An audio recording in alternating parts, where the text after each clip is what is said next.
The day Queen Jezebel died, one of the worst deaths in the Bible. Queen Jezebel was one of the most wicked women in the Bible. She was the wife of King Ahab of Israel, and she led him into idolatry and Baal worship. She also persecuted the prophets of God and killed many of them. One day, Elijah the prophet prophesied that Jezebel would die a terrible death. He said that dogs would eat her flesh in the field of Jezreel. Years later, King Ahab was killed in battle, and his son Jehoram became king. Jehoram was a wicked king, just like his father. He continued to worship Baal and to persecute the prophets of God. One day, Jehu, a general in Jehoram's army, was anointed king by Elisha the prophet.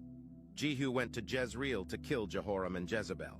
Jehoram was killed in battle, and Jezebel heard the news. She painted her face and did her hair, and she went to the window to watch Jehu approach. Jehu saw Jezebel at the window, and he shouted, "Who is on my side? Who?" Two of Jezebel's eunuchs looked out the window and said, "We are on your side, sir." Jehu said, "Throw her down." The eunuchs threw Jezebel out the window, and she fell to the ground. Jehu rode over her with his chariot, and her body was trampled by the horses. Then Jehu went into the palace and ate and drank. Afterwards he said to his servants, "Go and bury that cursed woman, for she is a king's daughter."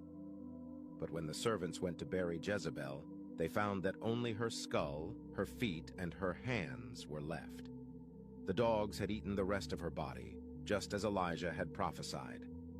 Jezebel's death was a terrible death, but it was a just punishment for her wickedness. She had persecuted the prophets of God and led Israel into idolatry. Her death was a reminder that God will not tolerate wickedness, and that he will eventually punish those who sin against him.